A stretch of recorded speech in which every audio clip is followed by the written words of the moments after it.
Assalamu alaikum, assalamu alaikum. This is your brother Malcolm Flex TV. I wonder if y'all can hear your brother. We are live, we are live, we are live. How is the beautiful family doing?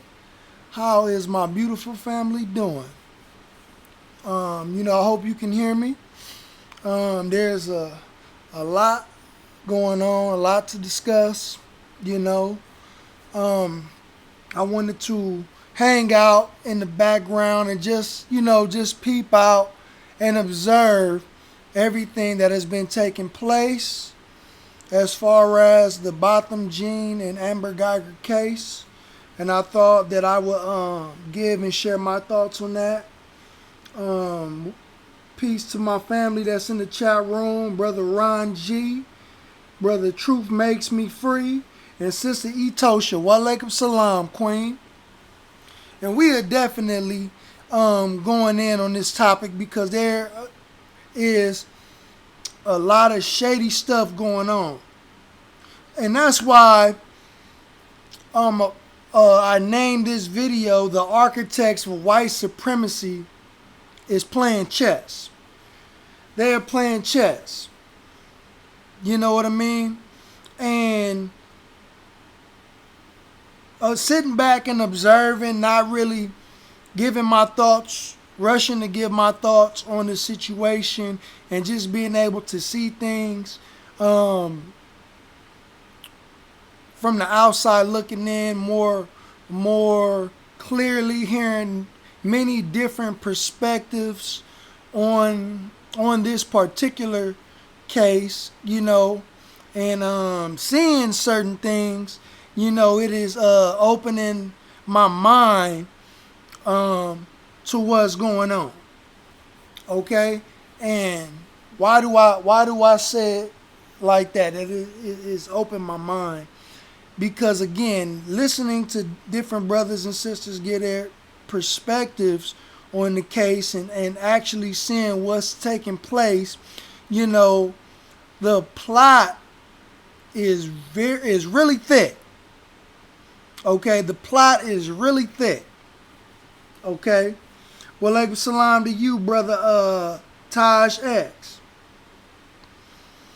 And the brother made a powerful statement just now. Brother said the devil is the devil regardless of place and time. So I want to kind of kick it off with the actual situation itself, the actual case between Amber Guyger and Botham Jean, right? So we all know and understand from the very beginning of the case that there was some type of relationship between the two, right? And I don't know if there are any details of how it went bad between the two, how it went sour between the two, if they did have any relations with one another, right? But during the trial, the judge, the black judge, she played the actual, or she showed the actual text messages from this white cracker demon, okay? This she-devil, and all of the wicked text messages and I believe social media posts that she was posting. And it's obvious that not only she was a white supremacist, but she was very dangerous, right? Said that she was going to show up to brother's funeral in all black and whatnot, right? And watching the case after the verdict, after she received the 10 years, and I'm going to touch on that in a second. But actually watching this, and I don't know if it was Allah put it in my mind, right? But I thought of something. right? And what came to my mind was this: that this woman had the mentality that, from her perspective, right, that I know that I can go into this man's apartment and kill him and get away with it because I'm a white woman. Right? And I don't know why it came to me like that. But I believe that she had already had it premeditated. Right? I believe that it was already premeditated in her mind, knowing that I can go up in here and kill this black man and get off of this case because I'm a white woman. And I can almost guarantee you that there are a lot of white people with this mentality that they are seeing their brothers and sisters get off and beat these murder charges for killing black men and women.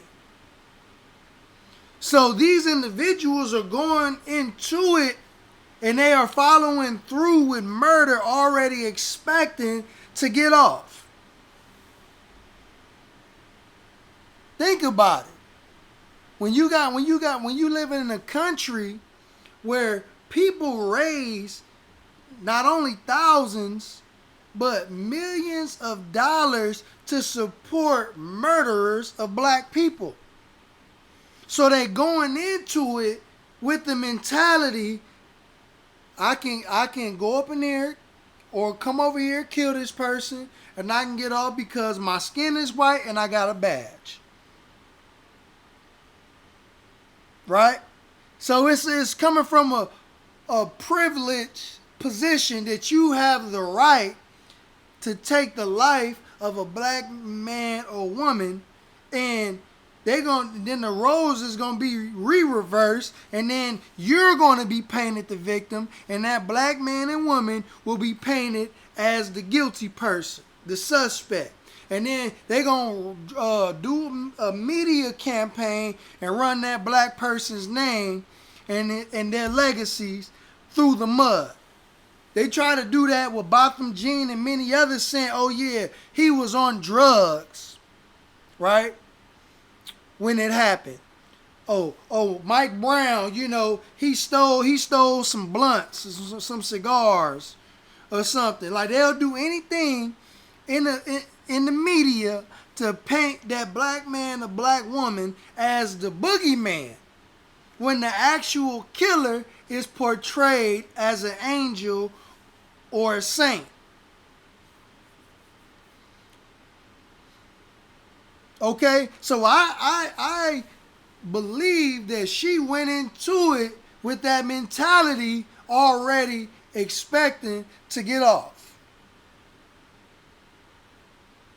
Okay, because think about it, how else can a person go home to their apartment building or complex, right, and get the apartments confused?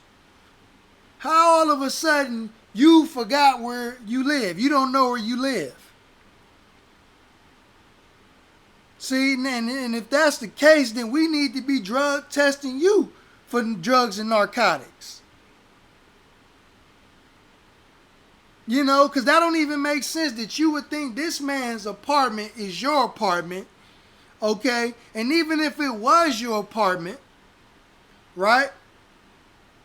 Your first thing to do in the situation is shoot first and ask questions last?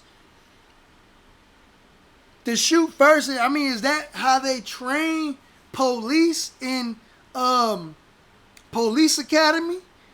To when you enter a place, just shoot without actually seeing the target that you are shooting at? See, and that's why I say that we have to break down the psychology of the whole Amber Guyger excuse on why she murdered our brother Botham Jean. We got to go into the psychology. Okay, one, you said you was confused. You didn't know which one was the right apartment. And then when you went in an apartment in the trial, you said that you felt that he was a direct threat in his own apartment. You said that you felt that this man was a threat. But the man was sitting on the couch eating a bowl of ice cream. He was sitting on the couch eating a bowl of ice cream. I mean that couldn't have been a threatening image whatsoever. A man sitting on the couch eating a bowl of ice cream is a threat. Like, is he gonna stab you with a spoon? Or it just don't make no sense. So again, I personally believe that this woman went into this situation already with the premeditated intentions on believing that she was gonna get away with murder because she was a white woman and she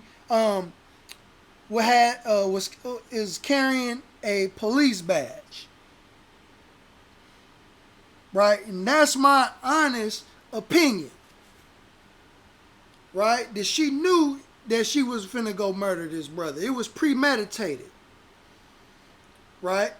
And not only that, it was a what do you call that? It was a home invasion. See, in California, a home invasion carries a life sentence. I don't know what a home invasion carries in Dallas, Texas. But I know in California, a home invasion carries a life sentence. Okay? So not only did you murder a man, but you invaded this man in his home. See, and that's something that they also, I believe, left out and didn't charge her with, was a home invasion. She broke into somebody's house and murdered him.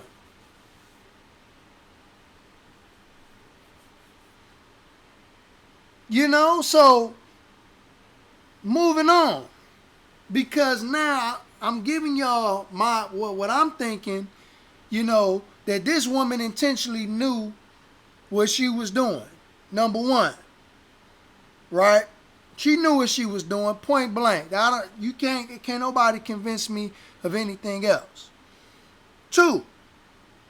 Now after, you know, they prove in court that yes, she murdered this brother. She went into the wrong house. She should have got a life sentence. If not a life sentence, she should have got more than 20 years. More than 20 years. Because it was murder. Straight out, that was murder in cold blood. You shoot a man sitting on the couch eating a bowl of ice cream in his own apartment. Now, if the roles were reversed, and if brother did that to her, they would have gave him the electric chair. Especially in the South, over there in the South, they would have put that brother, they would have gave him the electric chair, charged him with capital murder. Right? So this woman got away with premeditated murder. She got away with premeditated murder. Think how wicked this system is. But they'll throw black people away for accidents. They'll throw black people away for a nickel rock, a $5 bag of stress weed, you know, for stealing a piece of pizza. You know what I mean? Shoplifting, you know. They throw black people away like it's nothing. Right? But she gets 10 years for home invasion and premeditated murder. I'm going to repeat that. Home invasion and premeditated murder. When we think about our brother, Sean Taylor, who used to play for the Washington Redskins, and them people that broke into his house and killed him, that was a home invasion. And it was premeditated murder. Go and look how much time they got.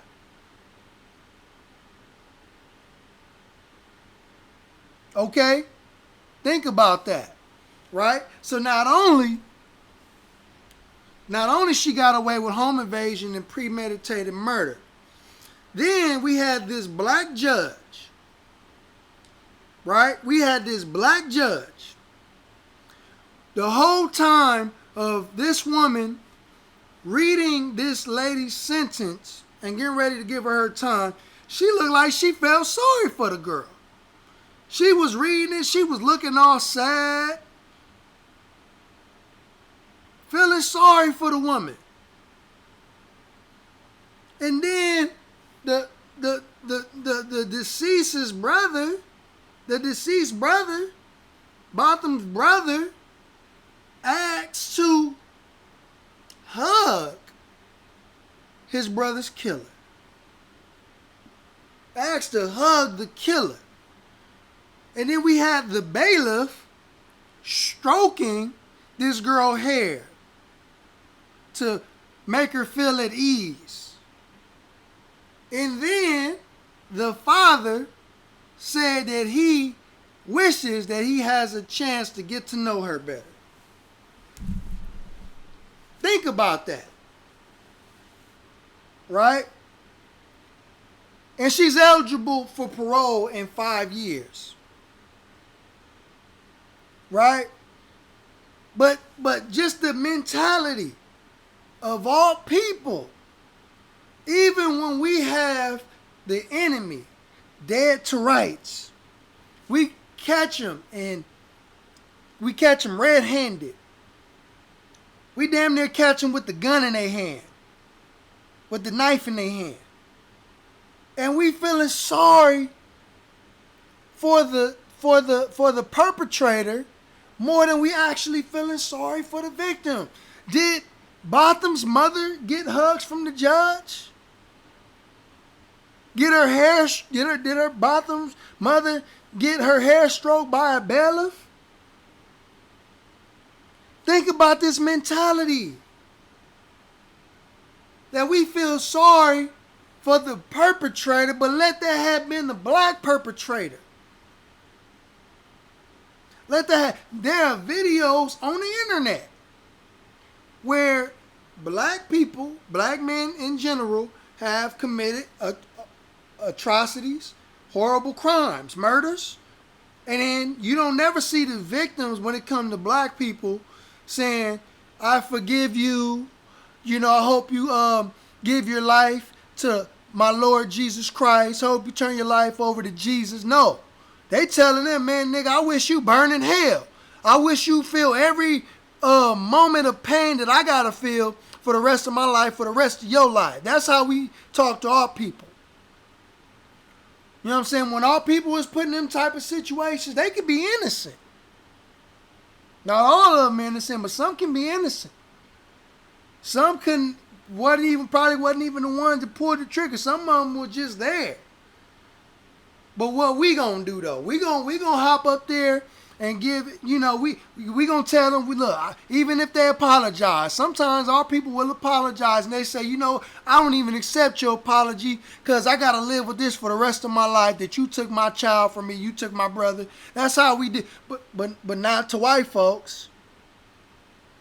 Not to white folks. We accept their apologies. As a matter of fact, we apologizing to them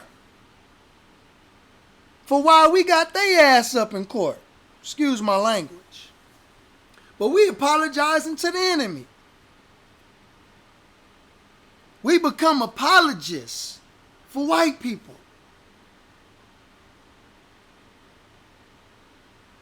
And then these be the same Negroes that tell us that we should love everybody. God loves everybody. That don't make no sense. But you love your white killers, but you don't love your black killers? That's why I'm telling y'all. That y'all, I love everybody, people. Keep that same energy when Pookie and Ray Ray and them harm one of your children, harm one of your brothers and your sisters. Keep that same energy, that y'all loving and hugging on these white folks. We want to see y'all give some of these black killers, some of these Mexican killers, them hugs, them hair strokes. You know what I mean? I'm telling you, these people that's going to be sending this girl, they're going to be putting money on her books. They're going to be sending her packages. They're going to be sending her birthday cards. They might even go visit her while she in prison. I got every reason to believe that. See? And we are being weak and spineless. And every time we show that display of weakness, more of them are coming out. More of them are becoming bold. Right? More of them, when we moving in to an apartment building, a complex, more of them are stopping us at the door, saying y'all don't belong here. Like what happened at UCLA. More of them they have this bold, entitled position now that they can murder innocent black people, and they believe that we are so afraid that we ain't gonna do nothing. That's what they believe in. And people like Botham John's brother, the judge, the bailiff, their dad, gives them that impression. Gives them that impression. And those are people. Those are our people. But they are not above correction. But in their mind, they don't think what they're doing is wrong. And that's because they don't really take in consideration the history of the relationship between black and white people. Because when you really know the history of what happened to our people in this country, you would, and after seeing that display, you would be vomiting in your mouth. You will be vomiting in your own mouth. That we can't even enjoy the justice that we finally receive. Not only that they took some joy from us by only just giving her 10 years, but it made it worse when my boy asked for the hug. The judge is hugging on the girl. The bailiff stroking her. The dad wants to get to know the girl after just murdering his son. Let that have been my dad. Like, he ain't going for none of that. I'm just going to keep it a buck. So we just taking L's.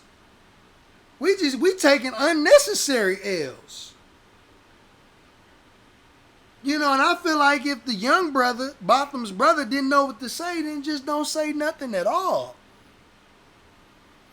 People not going to come down on him for really speaking his feelings and how he feel about her. See, but nowadays we want to be politically correct, and we are not living in a time for politically correctness. According to the Honorable Minister Louis Farrakhan, we got to speak straight words. And we know, based on this woman's excuse on why she murdered our brother, that was premeditated murder. So why does she get mercy? Think about that. She premeditated the killing of this brother, and she's receiving mercy. A mercy that only exists for white folks, because that type of mercy is not given to black folks, whether it be a white judge or a black judge. Because when you putting black folk up for stuff like that in front of a white judge, they getting football numbers. They get football numbers. As a matter of fact, they get basketball numbers, man. I know people 300 years, 400, 500 years, 2 and 3, 4, 5 life sentences. That's real talk. And they do that just to not only chastise us, but you know, they do it out of spite. How you give somebody 200, 300, 400 years or 3, 4, 5, 6 life sentences? One life is enough. 100 years is enough. But this is what they do to black people. We give a killer 10 years and we feel bad for giving her 10 years.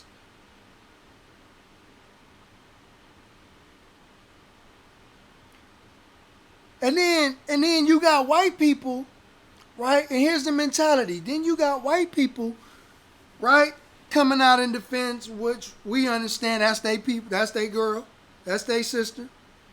But they get mad at black people because we feel a certain type of way. And that's why I posted a meme on Instagram and Facebook that, okay, if y'all mad at us, y'all mad at us for our position, for being upset with black people, the judge, the bailiff, the Botham Jean's brother and his father, for hugging Amber Guyger and showing her remorse that she did not deserve. Y'all upset with us for taking that position, but how would you feel if the judge hugged O.J. Simpson? If many of you were alive and growing up around that time, and you remember the O.J. Simpson case, the white outrage and outcry when O.J. was acquitted for the murder of Jessica Simpson. The white outrage and backlash of O.J. being acquitted for the murder of Jessica Simpson. How would you feel, white folks, if the judge hugged O.J. Simpson after the murder trial? Okay? So if you will feel a way about that, then imagine how we feel, okay, about this Amber Guyger case. You know, and I'm not saying that, I'm not bringing up O.J. to say that he is guilty or that he did it. I'm not saying that. What I'm saying is that the outrage, the white rage that was taking place during the O.J. murder trial, because there was a lot of rage there, right, when the man got off, right? That's what I'm talking about. The outrage from white people when the brother beat that case.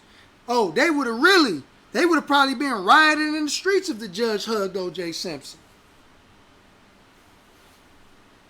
So imagine how we feel that we lose a brother, first L, and then we got black people, right, in the courtroom treating this woman as if she's the victim, second L. Now, let's get to the third L. Let's get to the loss number 3. The third L is the loss of our brother Joshua Brown. Let's think about this. Loss number 3 is the murder of our dear brother Joshua Brown, who was a key witness in the Botham Jean case. Right? Here's a brother who received multiple death threats, Right? He received multiple death threats, and he was also shot at when he was in Texas, so he fled to California. Right? And then he was summoned, brother was summoned to come to court, and they told the brother if he didn't go to court, he was going to have to face jail time. Right? This was a brother who was into real estate, and they said he owned several Airbnbs, and he worked somewhere else, right? Decent young black man.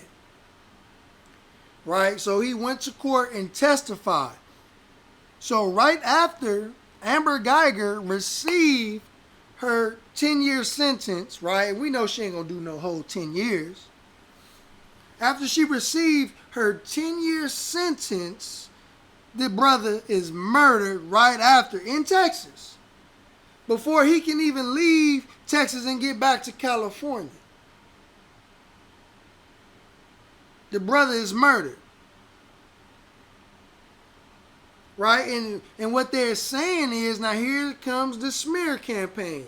Once again, they think just because you're black, you're somehow involved with drugs.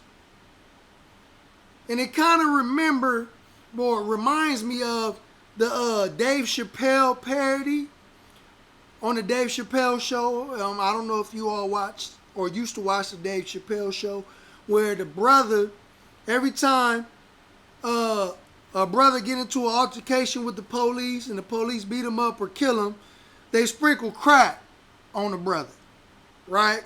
They sprinkle crack on the black man, right? Same thing every time a black man is involved in some type of case.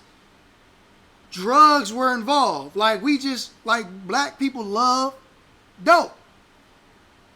We love drugs. Like this is how they paint us in the media.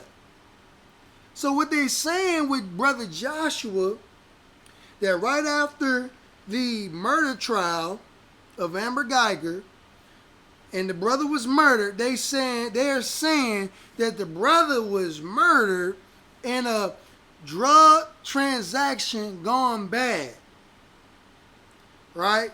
And they found 3 suspects who were potentially involved in this failed drug transaction that ultimately cost the life of our brother Joshua Brown, right?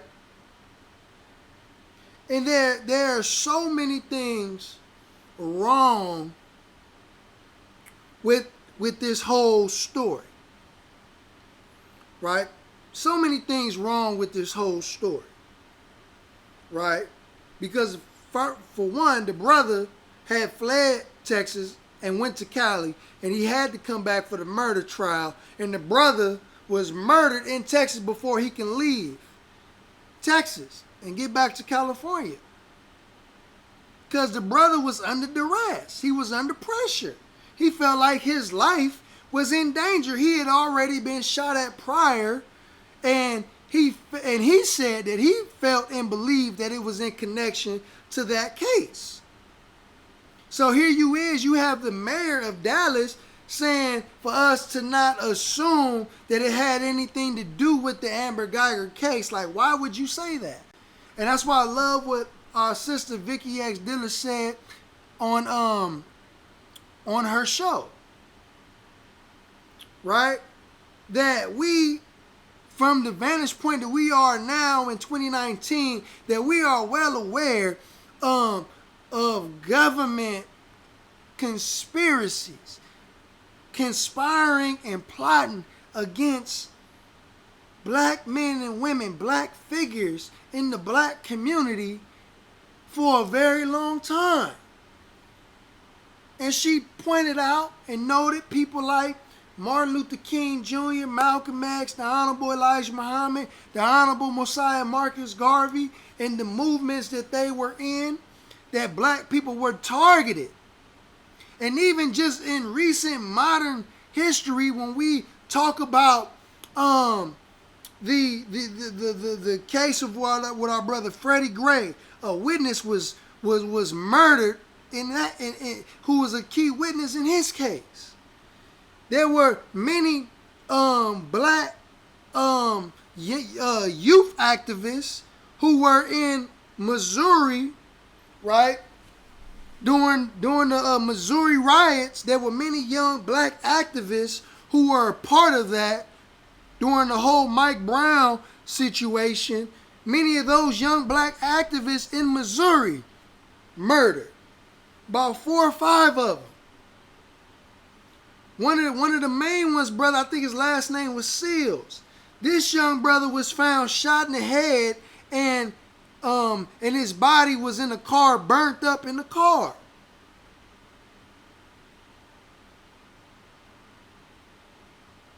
Think about it. There was a sister who was an activist, and she found her son hung. This was in Missouri.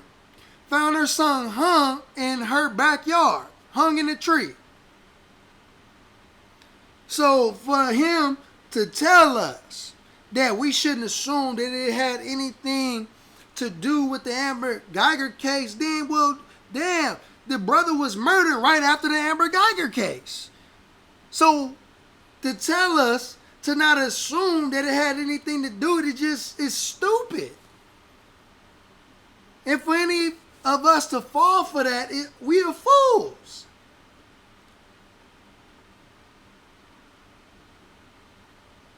So and think about it, right? They are saying that our brother was involved in a drug trafficking case, right? That's, because they said that these people who murdered our brother were from Louisiana, right? But here's the key question that I have, that I believe should be highlighted. And more people should ask this question. That if the brother was involved in the drug transaction, why was he by himself? Right? Why, if he was doing a major drug transaction with people driving way from Louisiana, like Sister Vicky said, they driving way, spending all kind of money on gas, that they was going to go get some dope in the next state that they didn't have in their own state, right? They drove way from Louisiana to Texas. Why was the brother by himself? If this was a major drug transaction, like, I know y'all all seen Power and watch all these, seen New Jack City and all this stuff. And you mean to tell me this one brother is finna meet up with 3 dudes, 3 drug dealers, by himself to do a major drug transaction by himself? And if he wasn't by himself, who was there with him?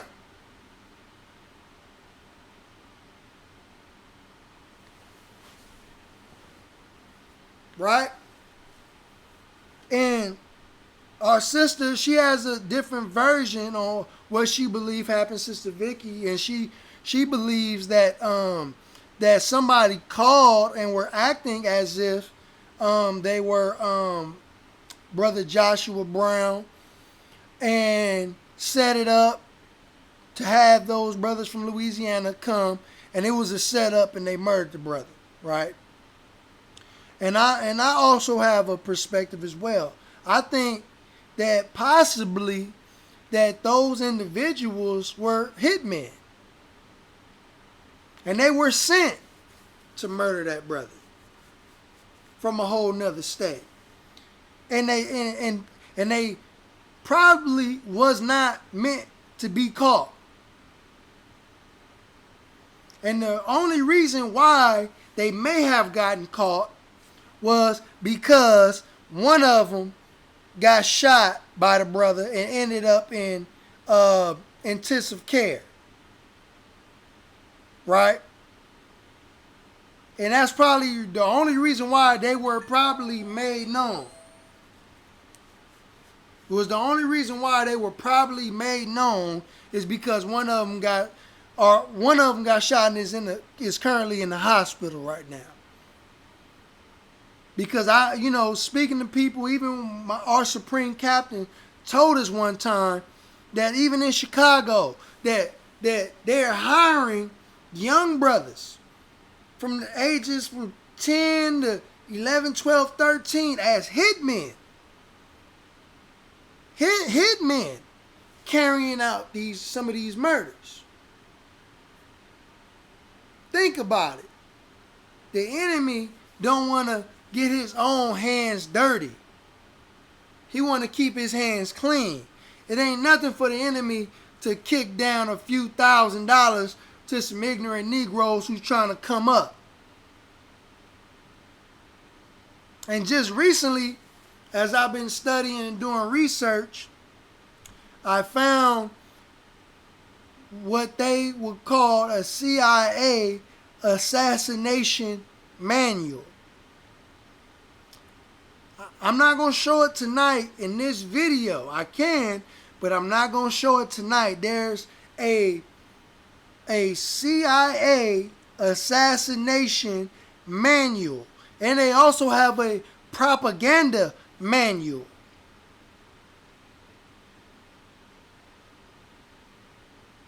See, that's why I say that white supremacy, the architects of white supremacy is playing chess. The architects of white supremacy is playing chess.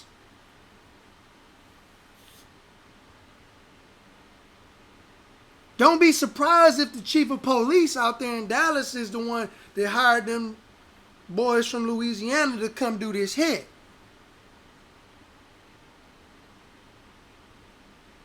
So I have a different theory that these were hitmen. These were paid hitmen to murder our brother.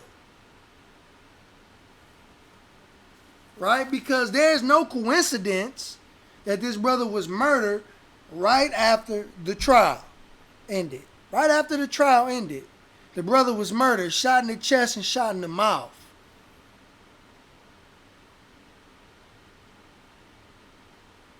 Right? Over some drugs? Really? You mean to tell me that the brother had not been investigated, has not been being investigated at that time? You think he's that dumb, that stupid to be doing something at that time? No. No.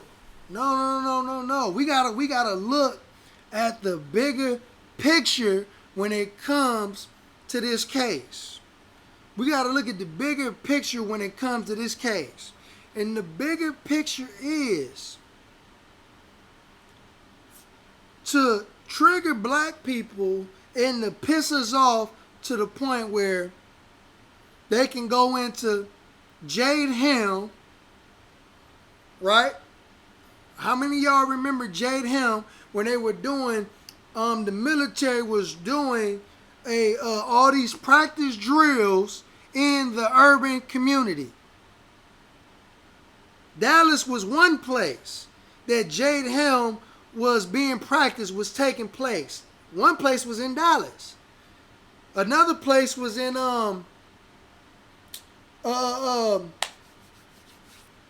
the location in Detroit where the water went bad. Somebody help me out, cause I got it's a lot going through my mind right now. But where the brothers and sisters in Michigan got the bad water.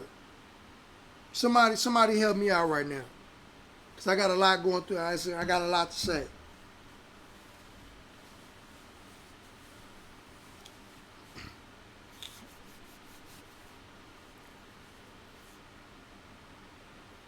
But Flint, Michigan. They were also running Jade Helm military drills in Flint, Michigan as well. So what they're doing is they are allowing injustice to take place against black people because they want us to have an uprising and do what? They can kill us and put us in concentration camps. So they can kill us and put us in concentration camps. Remember the vision that the Honorable Minister Louis Farrakhan had in '85 when he had the press conference in Washington, right? And he revealed that Ronald Reagan and his Joint Chiefs of Staff was planning a war against the Muslims in the East versus Muammar Gaddafi and the Libyans, and the Muslims in the West, and against black people in North America.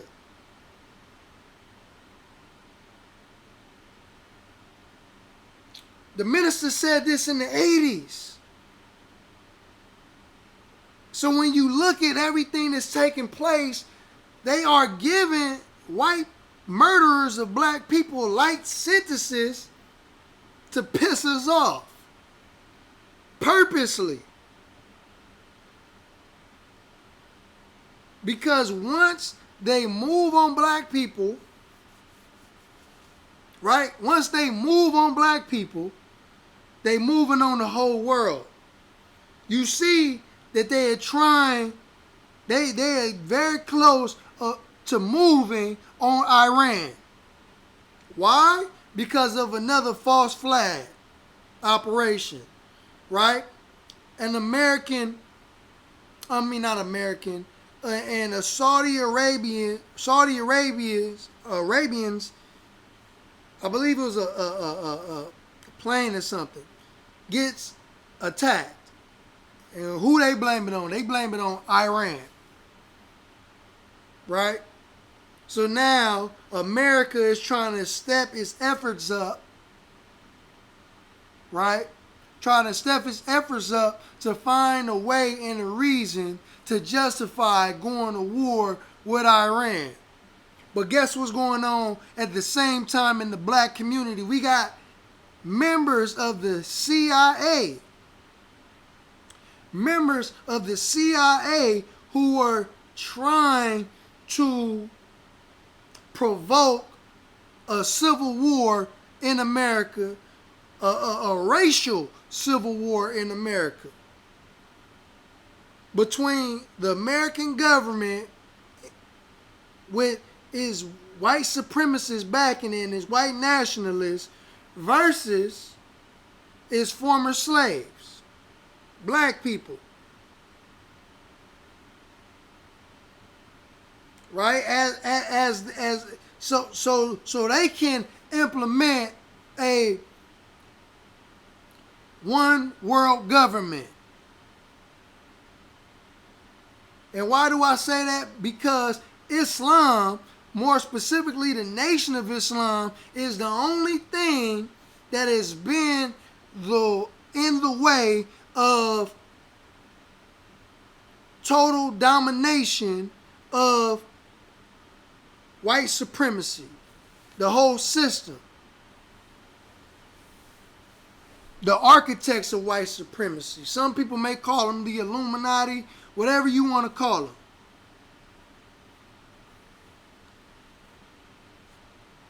Whatever you want to call them. We got to look at the bigger picture and see what's going on. Because the Honorable Minister Louis Farrakhan said it in the 80s. And that's why he hasn't been so quick to tell us that, look, man, he didn't just outright say, look, man, it's time to go to war. But he's saying, look, man, we got to teach and educate our people, make our people aware of what's going on. And if it comes down to that, and we have to go there, then that's what it comes down to. But in the meantime, go after as many of our people, as many as our brothers and sisters as we can.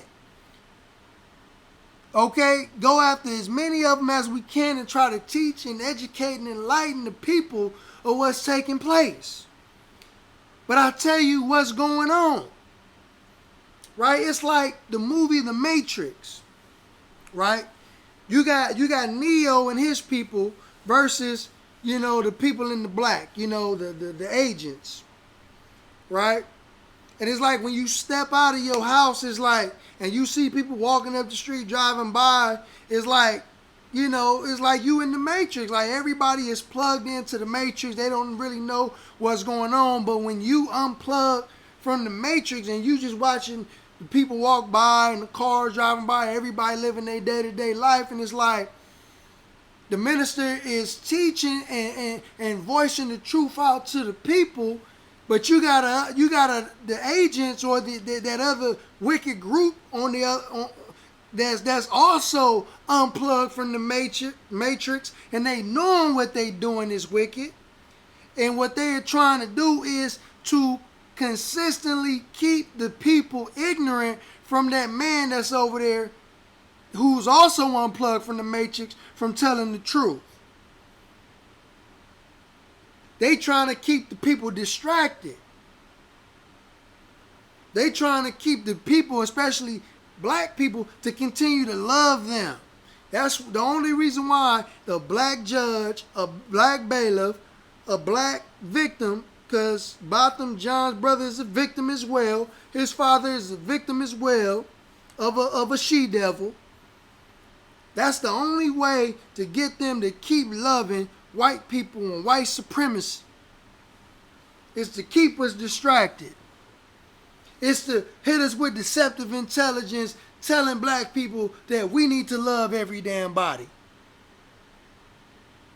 And that's why, in my opinion, just for the meantime, in between time, just like the Honorable Minister Louis Farrakhan teaches us, that we need to create our own political party called the Justice Party.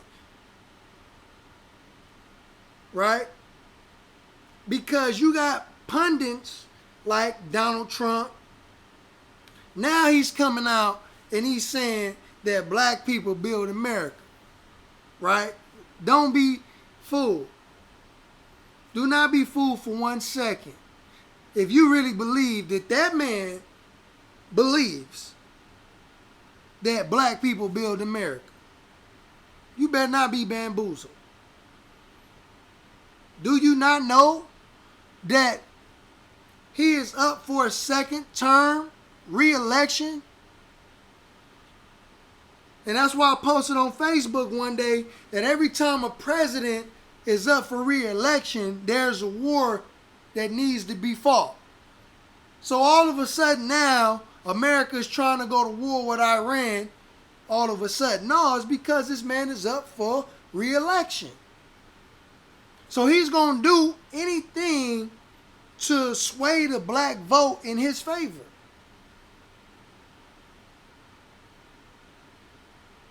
So what I would suggest that we need to do is, if the enemy, because I know ADOS is going hard for reparations, and I'm not mad at that. I'm for it. We can get it, I'm for it. But what I would suggest is, do like the Most Honorable Elijah Muhammad said, and we need to do for, why wait for the enemy to do for us what we can do for ourselves? Meaning that why don't we, if the enemy don't want to give us 8 to 10 states, why don't we buy the 8 to 10 states? I don't mean like buy an actual state, but I mean buy the land and the property that are in these states. We buy the land, we buy the property that are in these states. We create our own party, the Justice Party, right? And we put the elected officials that we want in these positions in these states, right? And then we try to get laws passed for these particular states where we are mainly concentrated, right? And we govern ourselves. And we govern ourselves.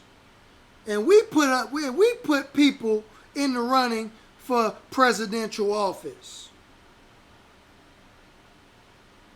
We have the power to do this. But too many of us would rather stay integrated with white people. Some of us would rather prefer, and I'm not mad at it, but some of us would rather prefer leave America, go back to Africa. That's fine. I think everybody should have a choice.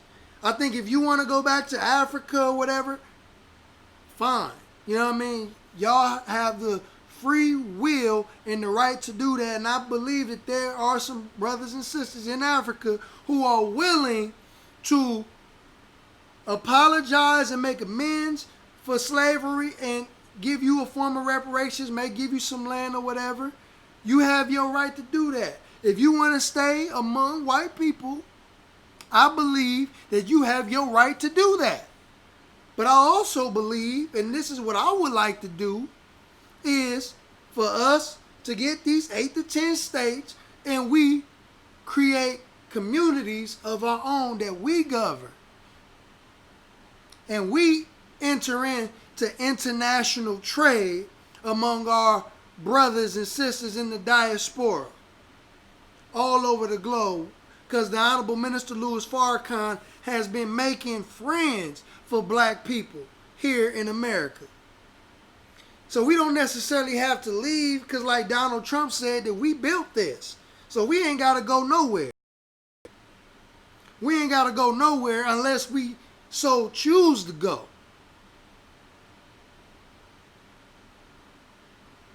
You know, Brother Danubi said, I like to live in both places. Me too, beloved. You know, all praises is due to Allah.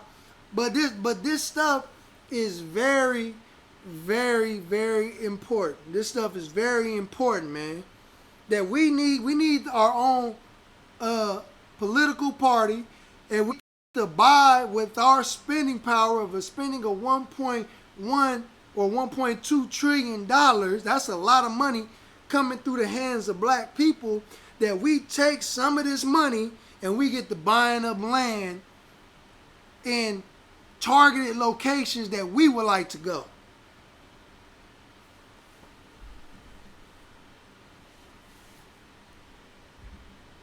In targeted locations that we would like to go to. We have the power to do that through the power of our dollars. We have an economic blueprint called Muhammad's Economic Blueprint. Save 5 cents a day, 35 cents a week. If we can, like the minister teaches us, if we can build a national trust fund or national treasury, and everybody puts something into the pot, like Brother Jay Morrison is doing with the crowdfunding, the TREFs, the Tulsa, Oklahoma crowdfunding that he got. You know, I'm signed up to it. I just haven't invested it yet. Would love to. But something of that nature, and elect a treasurer, someone that we can trust. You know, because the minister, I remember at one point back in the day that he said that he would be over the treasury and he would give his own life if he messed up any of the money. That he would pay with his life if he messed over black people's money. This is what the minister said back in the day. We ain't got no black leader that put their own life on the line just so black people can be liberated and we can be able to do for ourselves. Muammar Gaddafi told this brother, man, look, I will put you over the whole Libyan economy, the whole Libyan finances, the money of Libya. I will back you. This man had over like 121 tons of gold or something like that, and silver. Like, and he was getting ready to take Libya, and he was gonna create a new currency, a dinar that was backed by Libyan gold, and that's why that they had to assassinate that brother. But he was willing to bestow all that on the Honorable Minister Louis Farrakhan, one that we all can trust.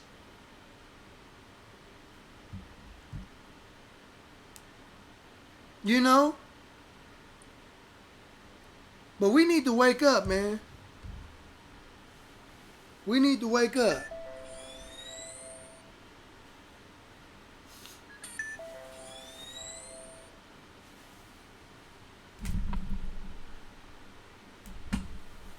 You know, and you know, a lot of people who are in doubt, that they believe that black people can't do anything, but we've done it before.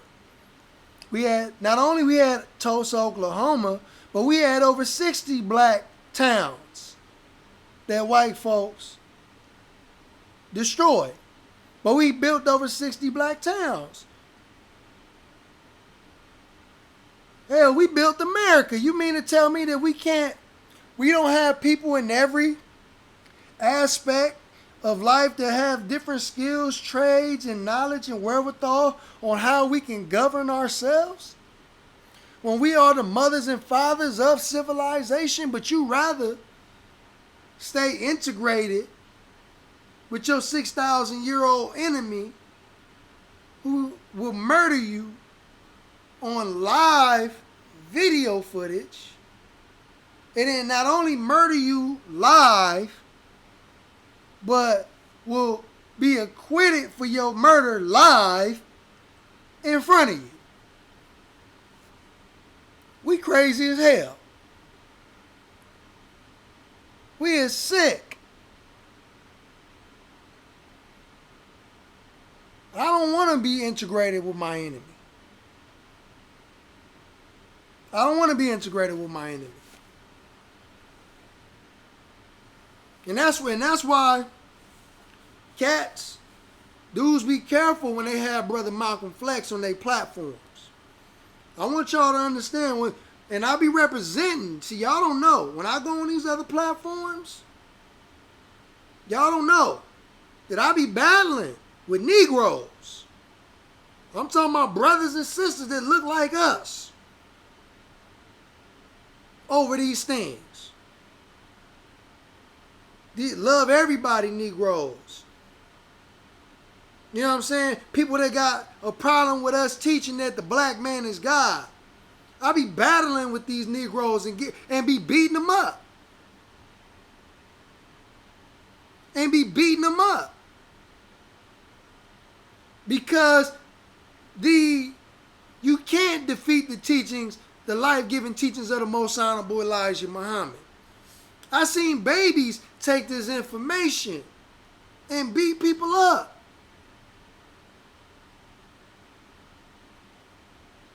Because the mentality that we have, that we want to love everybody, that we want to be complacent in where we are, and that level of stagnation is preventing movement.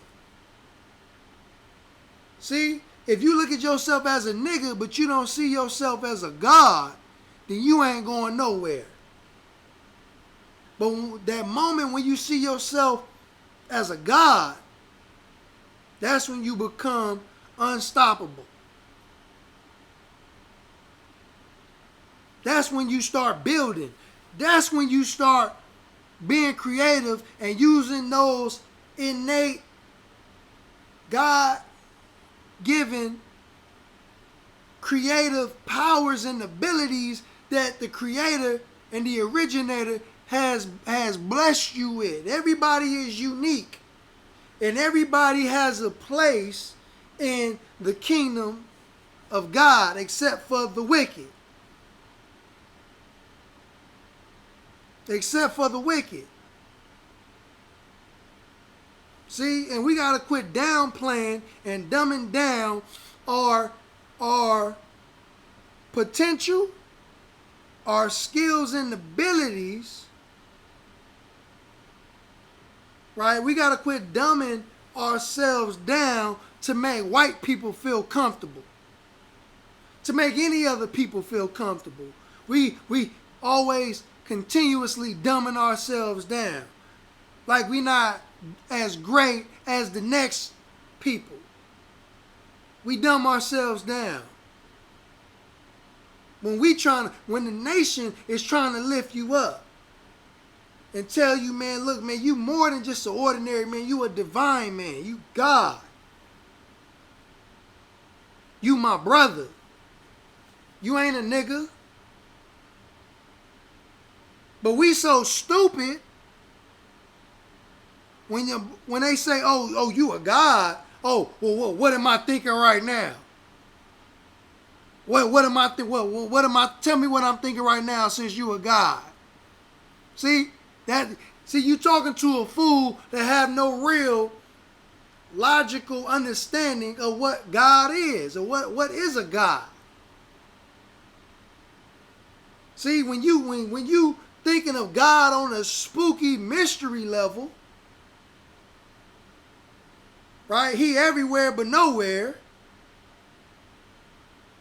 Then you can only summon up a dumb question like that. Well, what am I thinking right now if you God? No. We believe that God means one with the extreme force and power. So you mean to tell me, black man, that you ain't got force and power? See, I didn't say I was the God, the supreme God. I said a God. The is the definite article, meaning only one. There's supreme. When I say a God, I mean I'm talking plural. There's more than one. See, so if you like to smoke that estrogen blunt, that's a God. Why? Because it has force and power over your life. If you like to drink alcohol, that's a God. Because it has force and power over your life. And there are many other gods that we all put beside the supreme God. That's why in the Holy Quran it teaches us to put no other God besides Allah, which is his proper name. Allah. You are Allah. You are a little Allah. You ain't the supreme Allah, but you little Allah.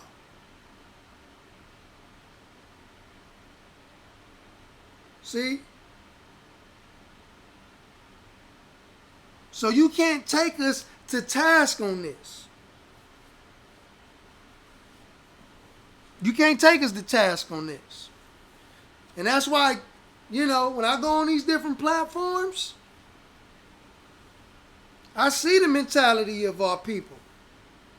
We lukewarm. We got one foot in the kingdom, and we got one foot in the pit of hell.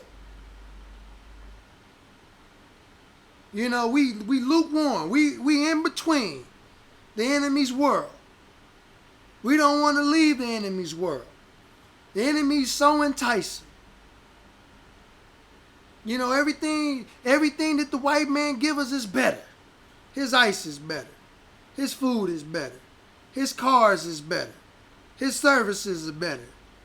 Everything that he has is better.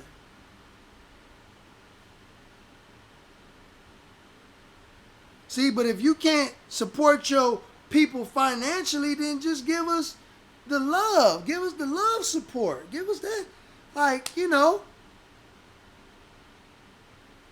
but be black first.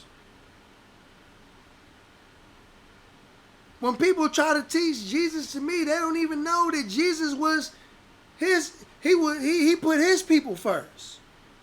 He didn't put nobody else before his people. But guess what we turn around and do? We put everybody before us. So keep that same energy. All you Negroes loving and hugging on these white killers of ours, keep that same energy when Pookie and Ray Ray go out and kill another brother or sister, and when they get convicted, keep that same energy giving out them hugs and kisses. Keep that same energy. Well, we're going to call you out. Keep that same energy, we're going to call you out. You know?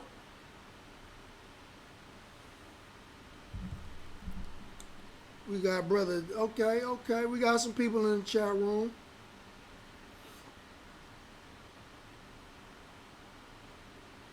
You know, and it's sad that in 2019 we gotta be having this conversation, but that goes to show us that we have many different brothers and sisters from various walks of life, and everybody don't think the same, and everybody don't grow on the same level, which is totally understandable, which is fine, which is beautiful, man. And that goes to show the beauty in of us as a people. That is, but we can we can be have we can have love and respect for other people, but it can't be priority for self love, because the most honorable Elijah Muhammad teaches his students that a person that says that they love everybody really don't love nobody. I'm gonna repeat that. He said a person that says that they love everybody really loves nobody.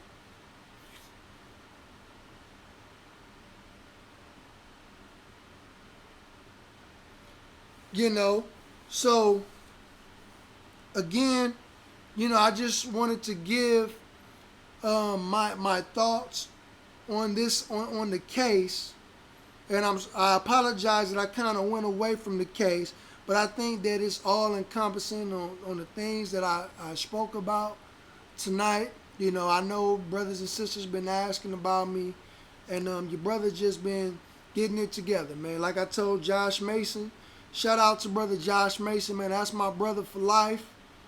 All praises due to Allah. He told me, he said, man, you my brother as long as you represent Farrakhan. And guess what I'm going to do? I'm representing Farrakhan from the cradle to the grave. Representing the Nation of Islam, my brothers and sisters. Shout out to brother Ben X. Shout out to brother Reza. Shout out to Sister Vicky. Shout out to Dr. Wesley. And all my brothers and sisters who are not in the Nation of Islam, but they are on the front line and they are holding it down. Shout out to brother Information Man. Shout out to the Prophet of Thought. Shout out to my brother Neticat. Shout out to my brother Too Black, Too Strong Mega Podcast. Shout out to Dr. Boyce Watkins. Man, if I don't remember you, well, not remember you, but if I leave you out, there's no slight, no shade. I love you. You my brothers and sisters. Shout out to Savior Righteous. He in the chat room. That's my brother. And brother Willie from Louisiana, student minister Willie hit me up, and he wants me to interview the brother who was responsible for aiding the Honorable Minister Louis Farrakhan and getting honored by, I believe, the Prince Hall Freemasons. So I will be giving that brother a call and seeing if the brother would like to be interviewed by me. And I'm going to try to get a couple interviews, another interview by Dr. Wesley Muhammad. I'm going to see if Sister Vicky would like to come on the show. And Brother Dimitri as well. He's part of the Nation of Islam's research team as well. I believe he has a book coming out pretty soon. I will be trying to interview brother. And yeah, your brother just been behind the scenes doing a lot of research. And brother, again, Dr. Wesley Muhammad has been going hard, man. And he just got me on my research stuff, man. Your brother just been doing research and just learning. I want to be able to bring real content to this YouTube channel, because we got a lot of people who are good at reporting all the news that come out. So I don't necessarily do that, but there's nothing wrong with it. But I just want to continuously bring good content, man. I felt that it was necessary that I do this video, and I will be doing another video pretty soon. So I thank you, brothers and sisters, for all of your support, man, and I appreciate your support. I appreciate you tuning in and listening to your brother, Brother Malcolm Flex TV. And we gonna end this show tonight on that note. So if you have any questions, you can email me at malcolmflex19@gmail.com, or just hit me up in the comment sections and I'll respond. So with that, I'm out. Assalamu alaikum.